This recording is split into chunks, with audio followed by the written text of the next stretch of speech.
Hello there, wrestling fans and fans of the Game Changer. I am indeed Nate the Effin' Great, and it is indeed Friday, one of the most fun times of the year.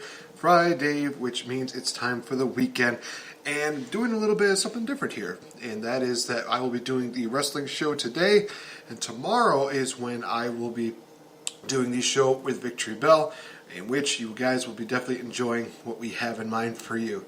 It'll be definitely filled with entertainment as well as movie talk throughout the week. There's a lot to go over. It's almost like God just shone down on us and said, "You looking for something to talk about? Well, here's a bunch of trailers that you can all talk about." And honestly, got the chance to see the new Halloween trailer that just released.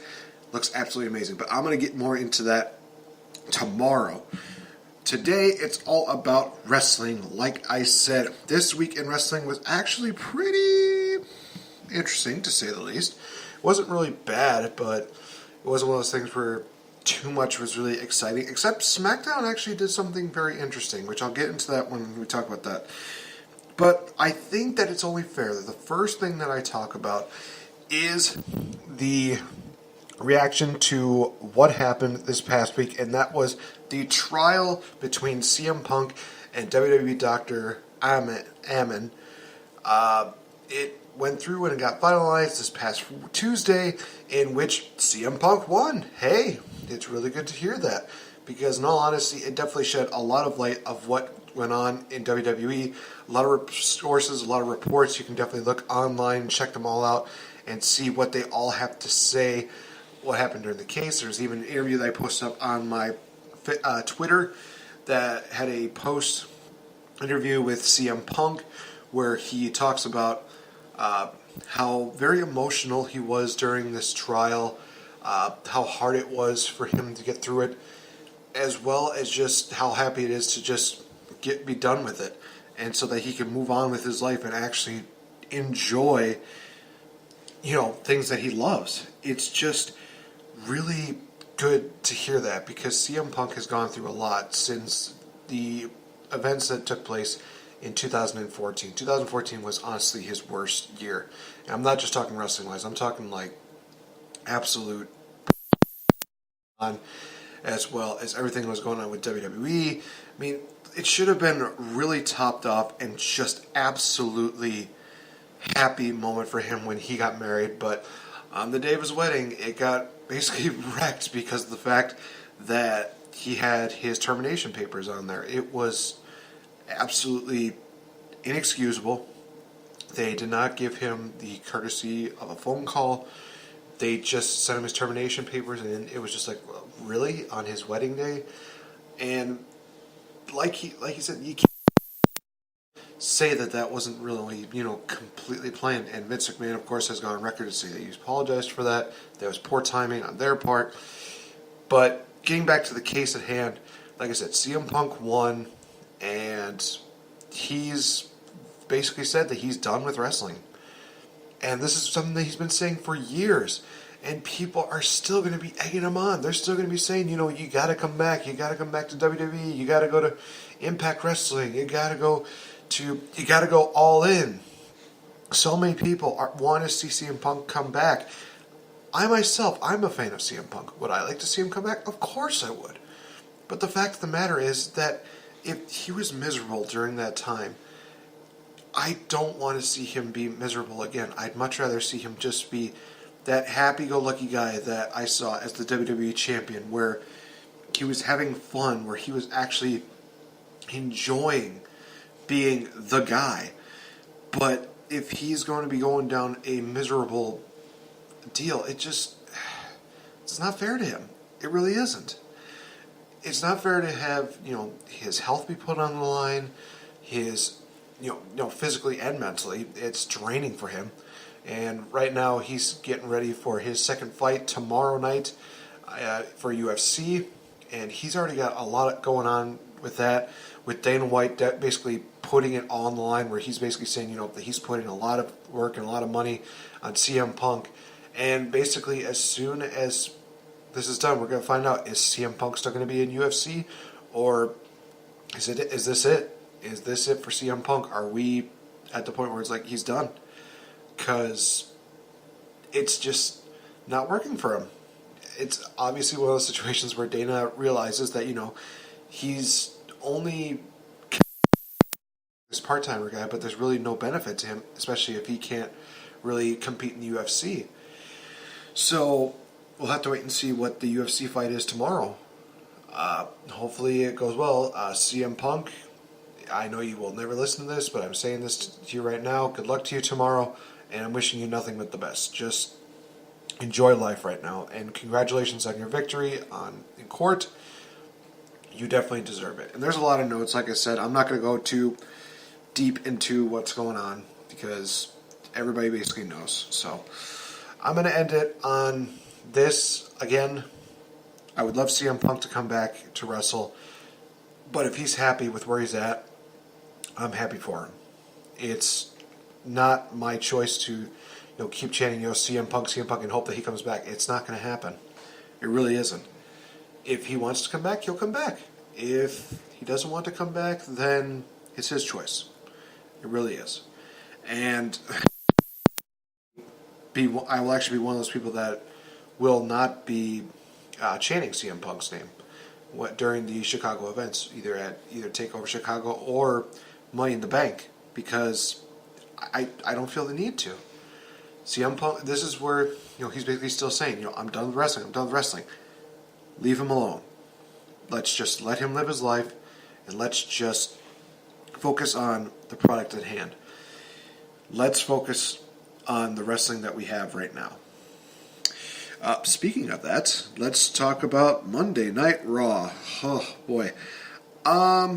So Raw emanated from Houston, Texas this past Monday, and wouldn't you know it, it's in Booker T's hometown, and he's not on the card.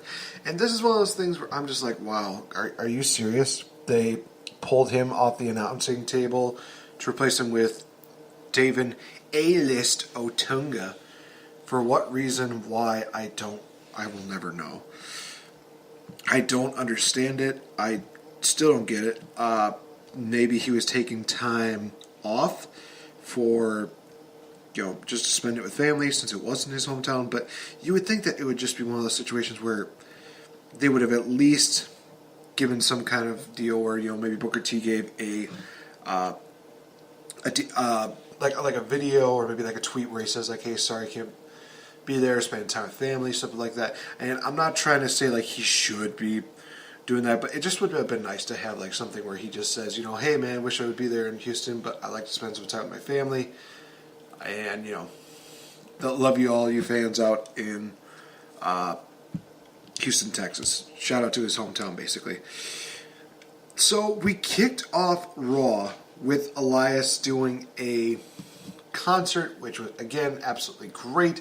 He took a shot at the Houston Rockets, which was so absolutely hilarious. They showed replay after replay of Elias attacking Seth Rollins with the guitar, and then Rollins would come out, he would grab a steel chair, try to even the odds between him and Elias, and then here comes Jinder Mahal. He beats down Seth Rollins, Elias joins in the fight. Then here comes Roman Reigns. And we see the big dog clearing house along with Seth Rollins. Then Kurt Angle says, hey, I'm going to do my Theodore Long impression and say we're going to have a tag team match right now. Okay, he didn't really say that, but it kind of felt that way. So we had Elias and Jinder defeat Roman Reigns and Seth Rollins. Good build-up and actually a really good matchup between the two of them. But, there is an issue that I had.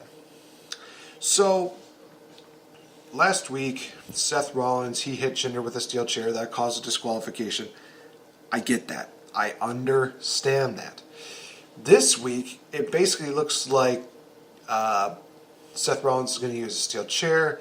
Referee tries to stop him, and then Elias hits a DDT on Seth on the chair, practically in front of the referee. It wasn't one of those things where the referee got distracted or anything like that, or maybe it was a bad camera angle. It literally looked like it was right in front of the referee, and the referee did nothing. So are we to assume that the chair was like blended into the ring, into the mat? I totally did not understand that. It was really weird. But I'm glad that Elias got a pinfall victory over Seth Rollins. It does make him a viable threat against the Intercontinental Champion going into Money in the Bank. But again, just how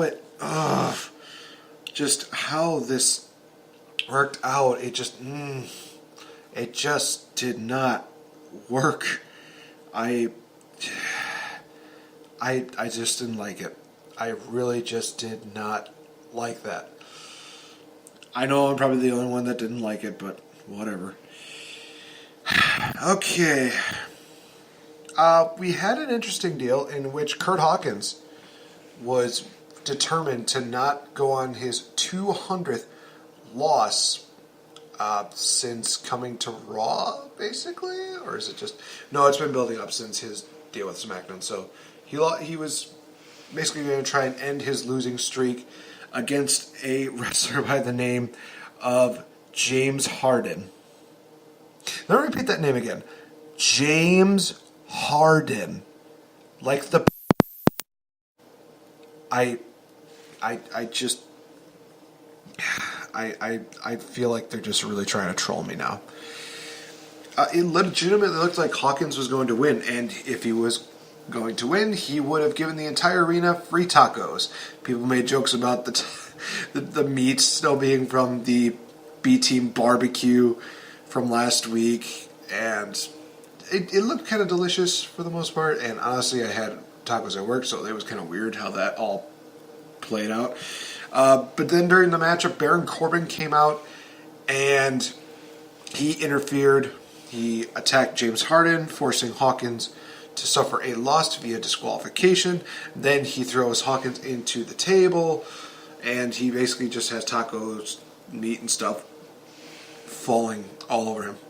It was later revealed that Baron Corbin went to Stephanie McMahon and talked about how Kurt Angle was being, quote-unquote, unfair and unjust, and that he got a order from Stephanie McMahon to be the new constable from Monday Night Raw, to make sure that Kurt Angle is making right decisions and to make sure that he is doing his job properly. Okay, so there are people that were complaining about this.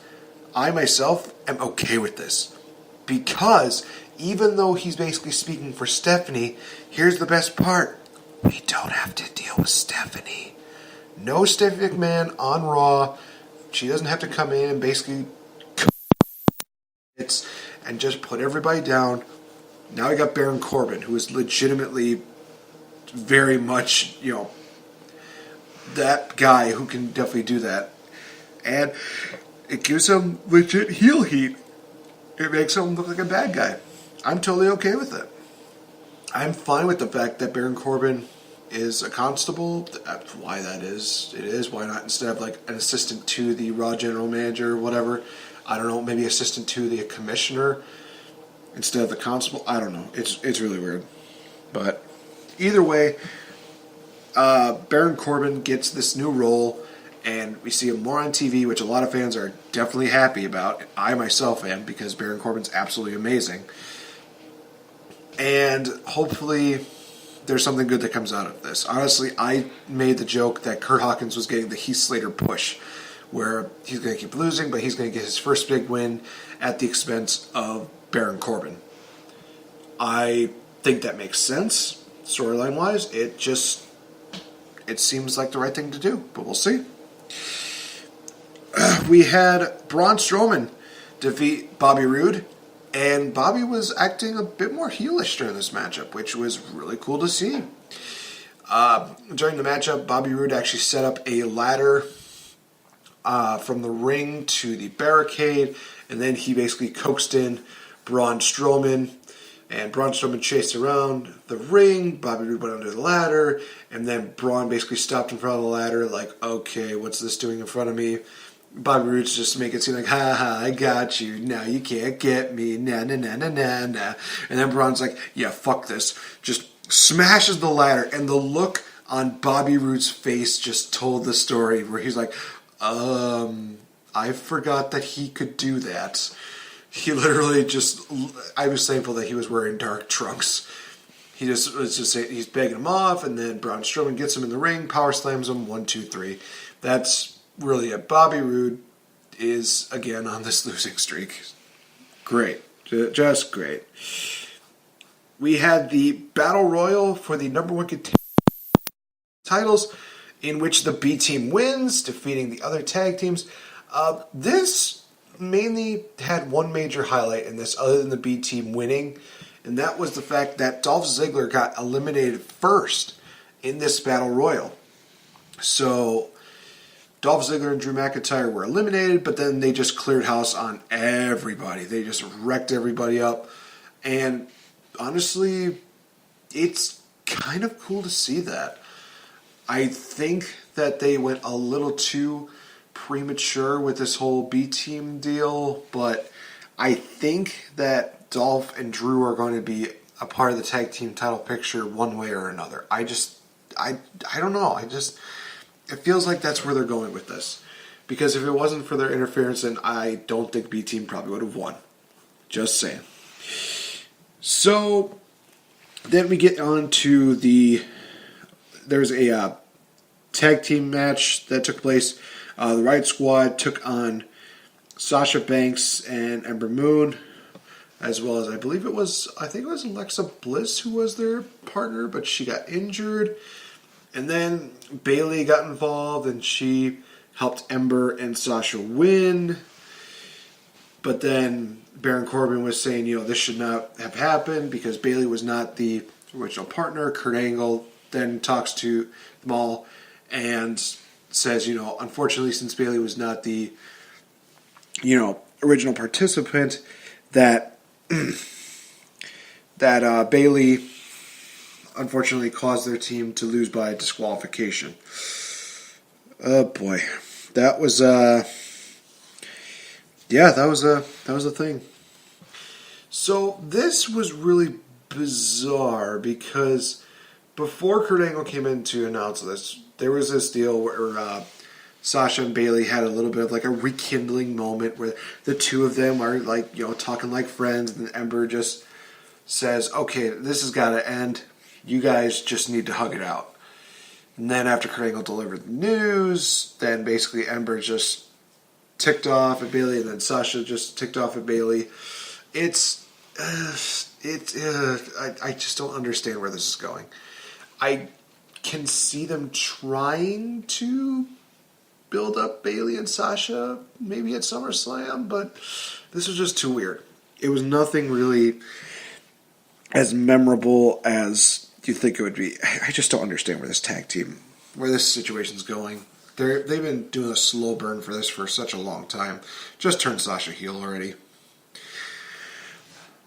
We also had Natalya taking on Miss Nia Jax in a bit of a one-sided deal. Natty actually held her own quite a bit during this matchup. She actually hit a discus clothesline on Nia Jax, which knocked Nia off her feet, and I was like, oh, geez, that's pretty good. I'm impressed.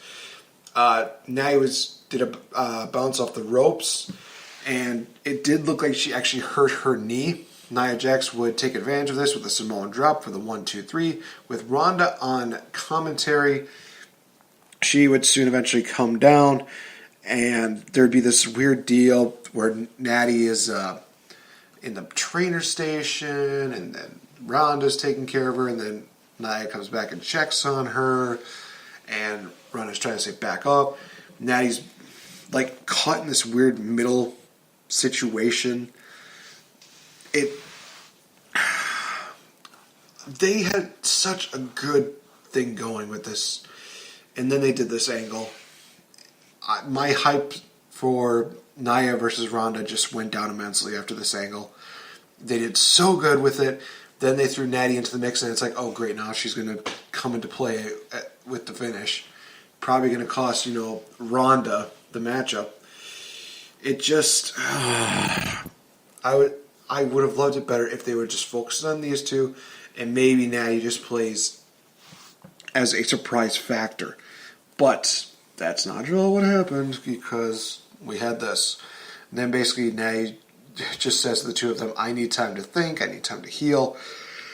Just And then we see a nice stare down between Nia and Ronda. What the fuck is going on with this angle? I do not understand it. God help me. What the absolute fuck? Sammy and Lashley bored people. Moving along. That is it.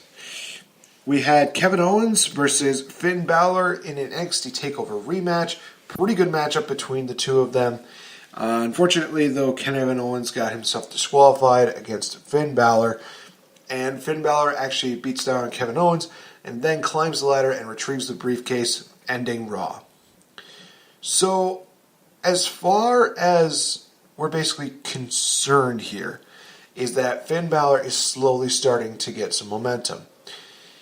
I guess. They made an announcement for next week's Raw that it's going to be basically Fatal 4-Way Mania because you have the 4 women's competitors. Sasha Banks, now who they get? Okay, Sasha Banks, Ember Moon, Natalya, and Alexa Bliss are competing in a Fatal 4-Way. And then we have another Fatal 4-Way in which we see Braun Strowman, Finn Balor, Bobby Roode, and Kevin Owens. These could actually be some really good matches. I'm actually looking forward to them. I think they'd be really good. It does give kind of a good preview of what to expect for what we could possibly see at Money in the Bank, unless they made these matches like Fatal 4-Way ladder matches. And I don't know. I think it'd be actually pretty interesting. But here's something I want to kind of bring up. I don't know what they're going to do with Natty. If she's legitimately injured or if they're going to basically just write her out of the matchup. In all honesty, I would substitute her with Bayley. I know a lot of people would much rather have Ruby Riott in there, but I just think for the nostalgia factor, you got to throw Bayley in there and have that moment during the Money in the Bank match where we see all 4 horsewomen just in a corner. We have Bayley, Charlotte, Becky, Sasha all in a corner. And just the 4 of them are all looking at each other. We just have that good feeling where it's like, oh man, we're getting that NXT TakeOver feeling again, where the 4 of them competed, and it was awesome. Just let us have that nostalgia factor. And if it works out, and if people want more, then we build up to a 4-way main event at WrestleMania. Yes, I'm actually suggesting that we do a fatal 4-way match between these 4 women as the main event of next year's WrestleMania. We don't need it to be Charlotte versus Ronda. I mean, it'd be great for them to compete in the main event, but I just really want to see that 4-way main event again. I just want to see that 4-way match again. These 4 women earned it. They deserve it. I just want that. They need to build up Bayley again. They need to give Becky Lynch more to do. Charlotte and Sasha are at a really good point right now where they are so over with the crowd. People love them. There are some people that hate them, let's face it. But they're at a really good point right now. And Sasha and Bayley and Becky, they need to get to that point again. They really need that. It would just be amazing to get them on that level that they're on. Then when we build up to that match at WrestleMania, people are going to just be losing their minds. They're going to be thinking, oh man, we got all 4 competitors. We have Charlotte Flair, Becky Lynch, Sasha Banks, Bayley. Just build it up again. Make these women great again. Give us the magic that we had at NXT TakeOver. Just give that to us. It just makes absolute sense to have that. Alright, so we have we're going from there to, you know what, before I go any further, I do need to address this, because this is the last piece of Raw stuff. Monday Night Raw is still in need of the Universal Championship. And from what many rumors are stating, is that Brock Lesnar will indeed be competing at SummerSlam. And not to mention also the fact that this could be his last big match feel for the WWE, because he may indeed be going back to the UFC. Which would be interesting, but I'm not going to miss him. I'm going to be honest. So there's a lot of rumors that are going on as who's going to face him. Is it going to be maybe Seth Rollins? But then there were some reports this week saying that it was Roman Reigns. Honestly, I say do it both. Make it a triple threat. There's a win-win scenario in this. You have Seth Rollins as the most over guy on the Raw roster. A lot of people want to see him as Universal Champion. Honestly, he came very close to winning it at SummerSlam. He was one of the main guys that WWE really put the focus on during the fall time when he was feuding with Kevin Owens. Then they had him kind of fade off a bit. They brought back the Shield, and then he got into the Intercontinental title picture, and it was great. It was an absolutely great WrestleMania moment. He deserved it, and now he's making that title prestigious again. Can you imagine the prestige that he can bring to the Universal Championship? Now, of course, with Roman Reigns, he's going to have that deal where he's like, "Oh, well, I never should have lost at the Greatest Rumble. I hit first," and blah blah blah blah blah. It makes sense to have him in that matchup, but having Seth Rollins in there because he's done so much for the company, it makes even more sense. It just makes so much sense putting Seth Rollins in that situation. So, I would have it be a triple threat, and I would have Seth Rollins go over. And with that, you also have Roman Reigns putting his focus from the Authority to Seth Rollins. You turn Roman heel. That is honestly the best way to do it. You have Seth Rollins as the main babyface of Raw. Roman turns full-gone heel. And people have a reason to now boo Roman Reigns. He's the heel. That's what he's supposed to be. That would be amazing. And then they could feud for the title all the way till maybe Survivor Series. And then after that, Seth Rollins can then feud with Dean Ambrose, who would be coming back. It's something that writes itself. You basically build off of these two, and then Roman Reigns blames Seth Rollins for it. He's like, I came this close to having that successful title, and then my quote-unquote best friend took it away from me. That's how you build something. And that's how you make a star. That is how you make a legitimate heel. That is how I would book it. But that's just me. Alright, so we go on to Smackdown Live, which took place at Corpus Christi, Texas. It kicked off with Carmella, oh God, kill me now, talking about Asuka and how she hasn't been the same since losing to Charlotte at WrestleMania. And then from there, Asuka came out, and then Sonya and Mandy came out. They basically talked about how Asuka got lucky last week against Mandy Rose, and it ended up basically saying, well, who do you want to face, Mandy or Sonya? Then Paige comes out and says, well, I'm going to give Asuka the choice. Which one do you want? Because I'm the one that makes the matches, not you guys. Then Asuka, being coaxed in by Carmella, is basically says, I want both. So we get a handicap match featuring Asuka versus Sonya and Mandy. During this matchup, Asuka and Sonya, oh my gosh, they somehow had a really good. They really did. It was something clicked between the two of them. I think it may have been the mixed martial arts deal that Sonya has, and combining that with Asuka's in-ring expertise, it created something really good. Because in the end, we see one of them trying to lock a hold, and then another tries to lock in, another tries to lock in. It's just a great chain wrestling deal until Asuka locks in the Asuka lock on Sonya Deville, and Sonya taps out. Asuka picks up the victory. Now, during this whole promo deal, I get it. It does seem that Asuka has lost a bit of her sizzle after losing to Charlotte at WrestleMania. She also lost her first matchup on SmackDown, but it was a tag team match, so I really don't consider that too much of a loss.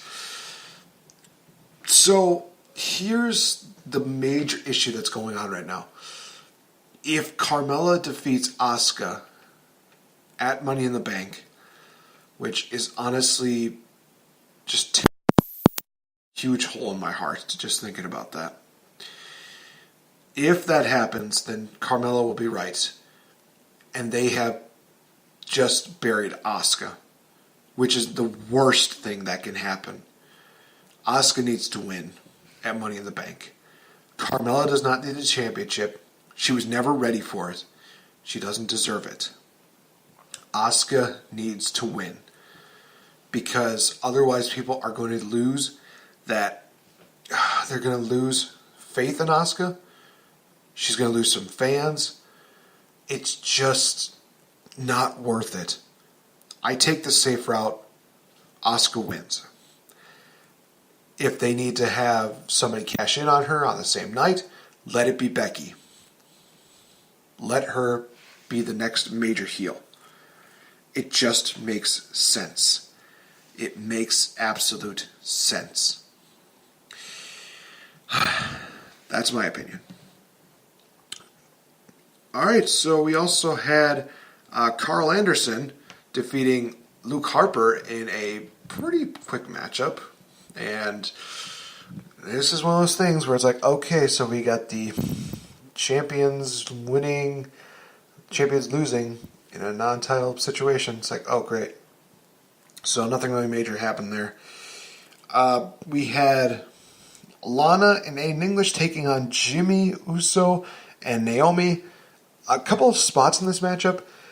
Naomi took one spot, and it looked like she could have almost broken her neck during this. She did a dive on the outside, and Aiden English, thankfully caught her. Otherwise, she would have landed on either the steel or on the padding, and she would have broken her neck. You look at that footage, and you try to convince me otherwise. It was a very scary spot, but thankfully, like I said, Aiden English was there, and Naomi's fine. During this matchup, though, the closing moments were actually really good. This was actually a really good mixed tag match between them. It did kind of remind me of the mixed tag challenge. But during the end, Aiden English was going for the the Uso butt hip attack in the corner that Jimmy Uso was in. And instead of doing Usos, of course, Aiden English goes, Rusev Day, Rusev Day, Rusev Day. Aiden English goes for the charge. Here comes Naomi like a bat out of hell.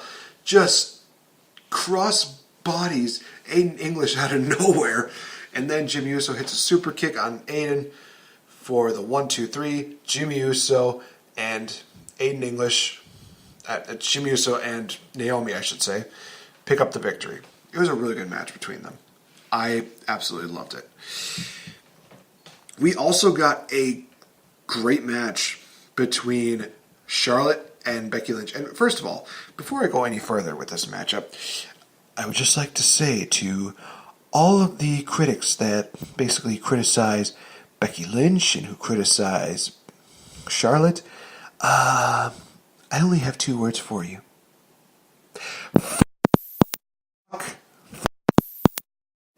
Fuck you. That's what I have to say. And I know my microphone has been a little bit fuzzy, but I'm working with it. Just F you guys for thinking that these two were overrated. These two put on a great matchup. They did the whole PCB, pinky out tea deal. They had a moment where both of them grabs each other's leg, and it was just like, no, you put it down. No, you put it down. No, you put it down. No, you put it down. And then they did it. Okay, on three. 1, 2, 3. And they both put their legs down. It was so hilarious. And in the end, there was a great chain wrestling deal between them where Becky Lynch was going to get locked to the figure 4, and then she counters Charlotte, and then Charlotte counters back, and then Becky counters again into the disarm her, and Charlotte taps out. Oh my God, it was a great, great matchup between the two of them. In the time that it took, it was very, very well done.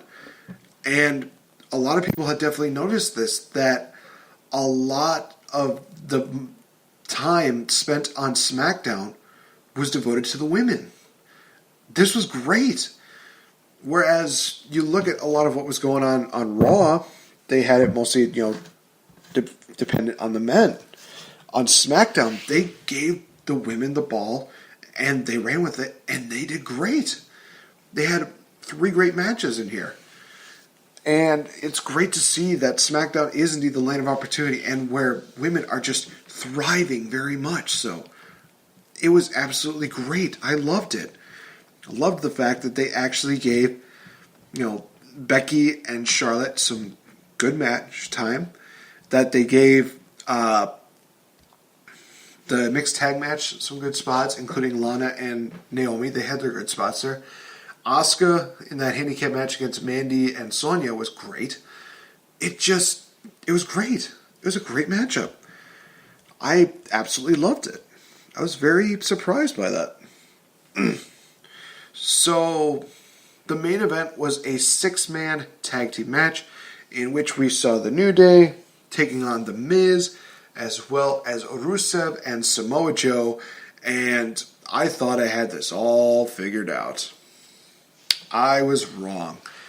It turned into something even better, in which we saw a moment where there was another great matchup between them. Was it as good as the match last week with Miz and The Bar against the New Day? I don't know if I would go that far, but it was still a good match. They had a moment in which Big E was being held down by Rusev and Samoa Joe. Also, side note, I want these two to be a tag team. That would be amazing. Miz grabs the plate full of waffles that plate full of pancakes, I should say, that the New Day have been carrying around for so long. And it looks like the Miz is going to throw them on Big E, but he accidentally gets Samoa Joe and Rusev. God help me. What happened there was brutal.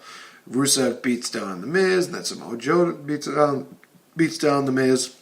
Miz is basically left to fend for himself. We see the Midnight Hour hit by the New Day. 1, 2, 3, New Day pick up the victory. So New Day is on a roll. It looks like that they're going to have a lot of momentum going into Money in the Bank, but we still don't know who is going to be the participant. In this matchup, it really is a hard decision to choose between them, because you can give it to Woods, who has definitely been improving as years have gone by. Give it to Kofi, who a lot of people have definitely admitted has been overshadowed for so long. And then you got Big E, who is legitimately the next big thing. So all 3 of them are really possible contenders for it. They're actually making all 3 of them look really good. And I'm excited to see who they pick out. I think it's going to probably be Big E. But if they go with Woods and if they go with Kofi, I'm going to be okay with that. It'll be absolutely amazing. One more thing before moving on from SmackDown. We got the contract signing between Shinsuke Nakamura, AJ Styles, and Paige was the mediator between the two of them. This was quite possibly my favorite contract signing for any championship matchup. It wasn't done in the ring. It was done in a backstage area. It wasn't done in front of a crowd. It was just done in front of the trainers as well as Paige. And it felt more like a championship contract signing. It felt like a big match feel. It really just said, this is something serious to look at. And even though some of the things in the past have not really been so serious at all, I mean, Nut Kick City, geez Louise, it just felt really good. It felt like they took this championship matchup seriously. AJ Styles talked about how he was going to be the last man standing, and Shinsuke Nakamura, all he's doing, he's just listening to Styles, and he's just yawning like, oh God, dude, just stop. And then Nakamura plays mind games where he's saying, oh, this pen doesn't work. Oh, can I borrow your pen? Legitimately, I thought that this was going to be a moment where Nakamura was going to try to write the contract in AJ's blood. I thought that was going to happen, and would that have made this better? Yeah, but I'm thankful. But I'm also thankful they kind of didn't do that. Nakamura just says, "Oh, this pen's broken too." AJ just gets playing these mind games. I'm getting sick of this, and he just full pimp slaps Shinsuke Nakamura in the face. It was beautiful, and AJ's getting taken out, and then Nakamura just rubs his face, and he just pulls out a pen from his jacket and writes down the contract. And then Nakamura just ends by saying, "Last man standing." Excellent. Like I said, this might be my favorite contract signing in all championship match histories.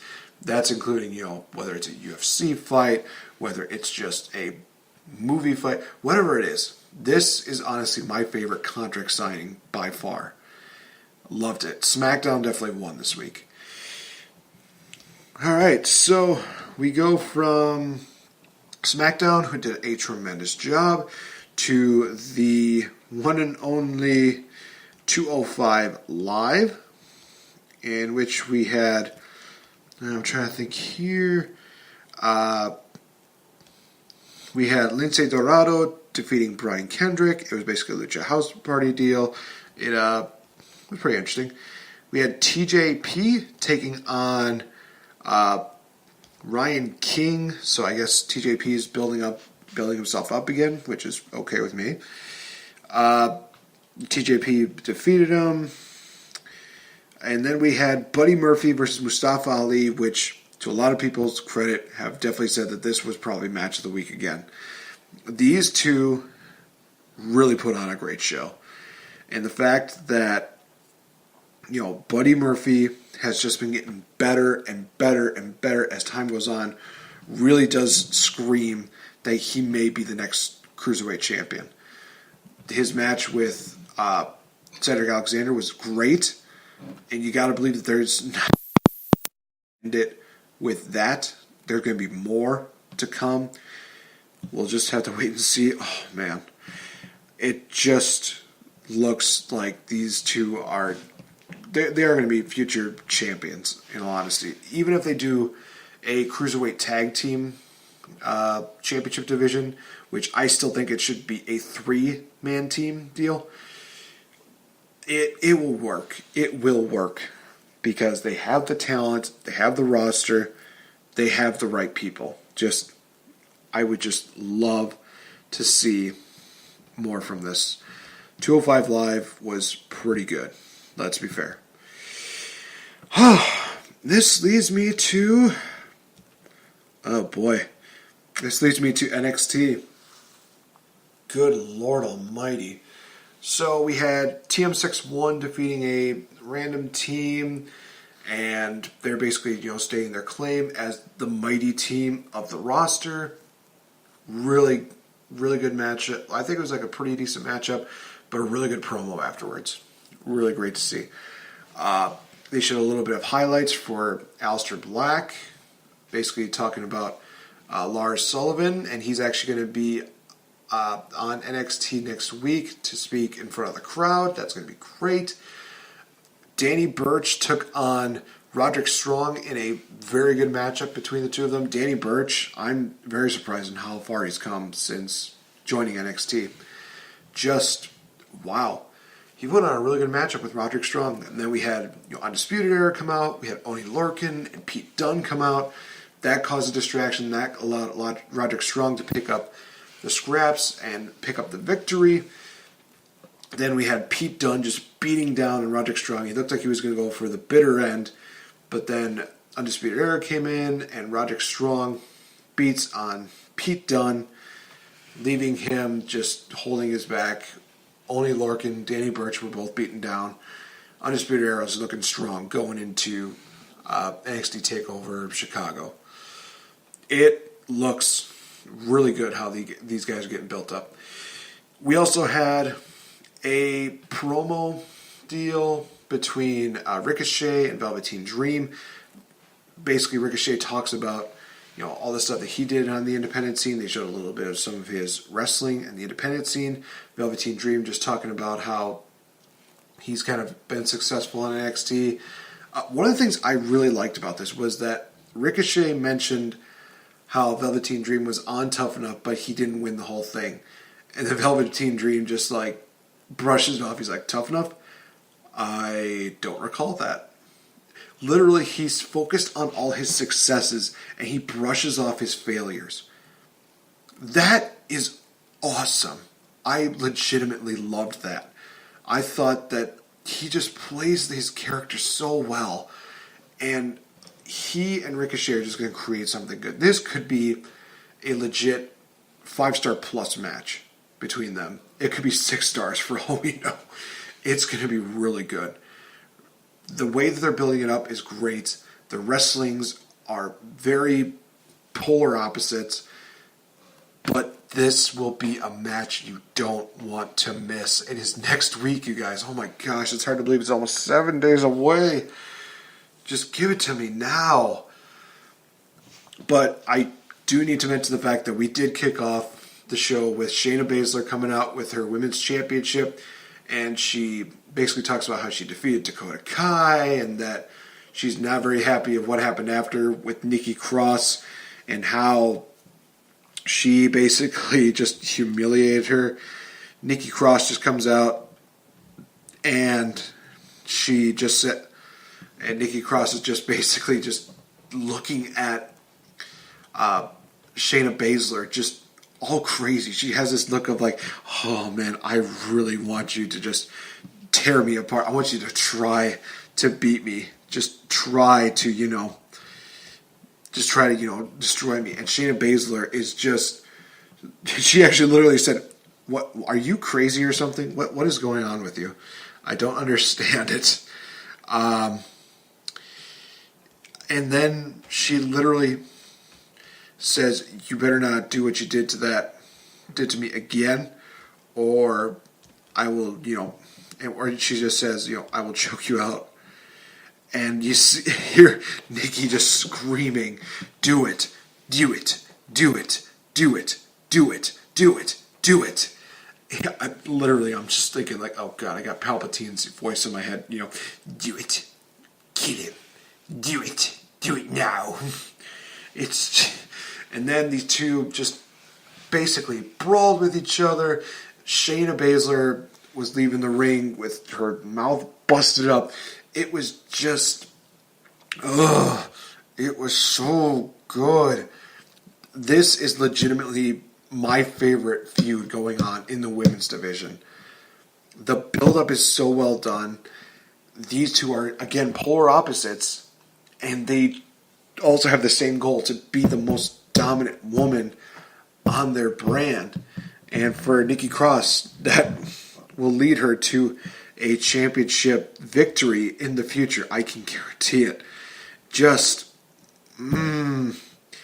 This just looks so good. I am looking forward to seeing how this matchup just turns about at NXT TakeOver Chicago. Then we had the main event segment, which was Tommaso Ciampa coming out, and he's basically trying to talk about how Johnny Gargano is not going to have a fairy tale ending at NXT TakeOver Chicago, how he just legitimately is one of the best heat magnets in wrestling right now. I love how he actually responds to the fans who go from Psycho Killer, Johnny Wrestling, Psycho Killer, and he just basically just tells them, you can take all that Psycho Killer crap and you can shove it. Not exactly what he said, but it literally felt like that. It was great. It was a great deal, and we see Johnny Gargano finally getting out. Him and Ciampa just, beat down each other. Ciampa got some of the advantage. And then we see Tommaso Ciampa lock in the Gargano escape, I believe. Yes, the Gargano escape on Johnny Gargano. And Tommaso Ciampa makes it seem like, well, I proved my point, I'm leaving. And then, this is very familiar. I think that Tommaso Ciampa needs to realize that when you see this, you better just book it. The NXT logo appears to end the show. Johnny Gargano just comes up, beats down on Tommaso Ciampa. He actually tosses him into the set for the stage, and he actually busts open Tommaso Ciampa, locks in the Gargano escape, and Gargano is just tapping out like crazy. He is just literally looking like he just went through a grinder. It was brutal, and it definitely gives us a preview of how brutal this street fight's going to be at NXT TakeOver Chicago. Just wow. I am looking forward to seeing how this goes. Alright, so for those of you that are fans of Impact, let's get into Impact Wrestling now. We saw Z and E defending their tag team titles against the team of Drago and Aerostar. Z and E were victorious. Pretty good between the two of them. We had the Cult of Lee taking on LAX. LAX picking up a victory. Pretty cool to see that. We saw Eli Drake coming back with the Fact of Life talk show, in which he basically talks about, the top 5, the biggest dummies of Impact. He names the fans, he names management, Austin Aries, and coming in at number 1 was Moose. Eli Drake would eventually draw Moose out. He would attack Moose, and they're going to be battling against each other next week. That's going to be pretty cool. Brian Cage destroys another person, and this is where it gets interesting. So, after Brian Cage defeats his opponent, we see Matt Sydal come out, and he actually challenges Brian Cage to a matchup for next week. And literally all I can think to myself is, ooh, Matt Sydal, you're going to go airborne, but that's only because your head is going to get popped off by Brian Cage. It's literally going to just be popped off. Brian Cage will take it and just kick it like a football into the atmosphere. This is just not going to end well. We have an announcement that Kiera Hogan and Tessa Blanchard will meet in a no disqualification match next week. And this is where it gets very interesting, ladies and gentlemen. We had the unsanctioned deal between Eddie Edwards and Sami Callihan. This had a combination of some of the classic Impact stuff that they did, TNA stuff that they did. Like, if you remembered when Abyss and Christian had their feud, Abyss would go over to Christian's house and just beat him down in front of his lawn and try to drown him in his pool. And just, it had that feel, but it also had the feel of like the broken brilliance that Matt Hardy brought to Impact Wrestling. It was interesting, but it was also very fresh. It was kind of nice to see something like that. Eddie Edwards is just obsessed with just destroying / murdering Sami Callihan for everything that they had. We see Sami Callihan get beaten down. We see him getting hit with a bull skull, including a horn. And it looked like Eddie Edwards was just going to finish off Sami Callihan and just kill him. But then we see Tommy Dreamer and Eddie Edwards' wife, Alicia, come into the picture and basically say, it's over. Just stop with this obsession. It's over. You need to stop. And then Eddie Edwards just, seems like he broke down, but then he just attacks Tommy Dreamer, and he just basically says, it's not over until I say it's over. So they are trying something very different with Sami Callihan and Eddie Edwards. It still feels like they're going to have a lot more fuel left in this rivalry. And I think that it may end up being a deal where Eddie Edwards and Sami Callihan might team up. I don't know why I have that feeling. It just feels like this is where it's going. I am very entertained again by Impact Wrestling, and I'm also just very astonished on the way that they're doing these things. I love what they're doing. I am hoping that they continue to have the success. It's going to be great to see them actually doing something different. And speaking of Tommy Dreamer, he was wearing a very familiar shirt that had a familiar logo on it. It looked like a Lucha Libre mask, and it was kind of reddish, and the shirt was black. And, oh, wait, that was the Lucha Underground symbol. Yeah, in the recent trailer that I saw with Lucha Underground, he's featured in the promo package. So Tommy Dreamer is going to be involved in this somehow. Maybe with Jeremiah Crane. Maybe he's involved in some other way. Maybe they just talk about House of Hardcore or something like that. Who knows at this point? But the fact of the matter is, Lucha Underground is coming next week, Wednesday. I will be watching it, and I will be watching with my friend Max, and we're going to be freaking out. We're probably going to be screaming like little girls, and honestly, I'm okay with that. This is going to be an absolutely amazing, amazing show. I am looking forward to it. It has been way too long since we've had Lucha Underground, something different, something new. I am looking forward to this. It is going to be absolutely amazing. So with that, that is going to end up this edition of Week of Wrestling, guys. Next week is going to be the most insane week that I will have because of the fact that not only Lucha Underground is happening next week, but also there will be Money in the Bank as well as NXT TakeOver Chicago. I will actually be posting a small podcast doing a rebooking for Rusev in 2015, so be on the lookout for that. Lots more to come, you guys, as well as an interview with SoCal Val, where we'll be talking about quite a few things, including predictions for Money in the Bank next week. We may even try and get into NXT TakeOver Chicago. Who knows? But that is going to wrap it up for this edition of the Game Changer. Again, guys, thank you so much for listening. I am hoping that it wasn't too gargly, too muffly with this microphone. I don't know what's going on with this thing. Sometimes I feel like it works, sometimes I feel like it doesn't. But I hope that I got my points across, and I hope that you guys enjoyed it. So be sure to follow us on Facebook. Give us a like. Maybe post something. Just say what you feel and tell us what you think about wrestling. Tell us what you think about everything else that's going on in the world. Just have fun with it. Also, be sure to follow me on Twitter. Be sure to follow my co-host on Twitter at VictoryClark04, as well as at Agent Cooper 1989.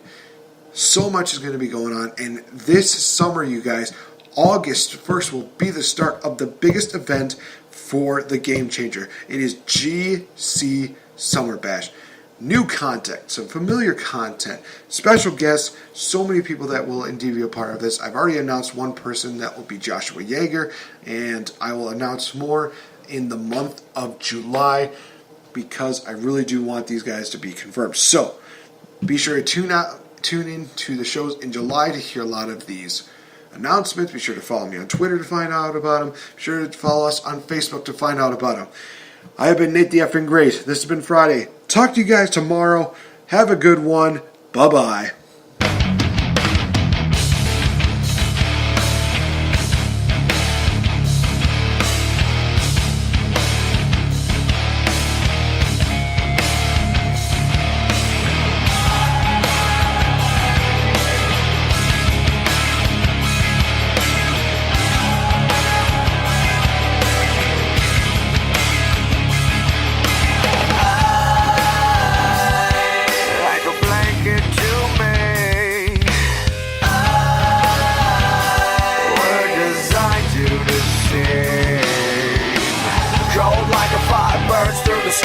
Such a fool, did you think I'd ever listen to ya? I'm behind your rules, you think I'll save you? Cried in the judge you one time in good behavior. No!